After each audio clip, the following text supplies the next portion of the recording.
bipolar disorder, this is a mental disorder.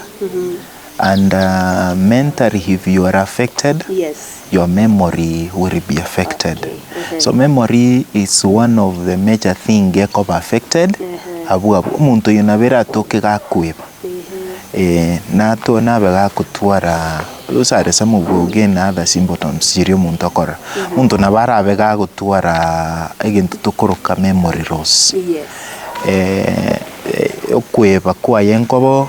At the same time, nabokonyora kwa mutumigento oiko kora kibiende bindotiga tari anja nesenginje omuchando oyo nanda bera toka bange nabakonyora ale talkative lakini taramanya nabwatu omuchando o bipolar unto yare talkative mono.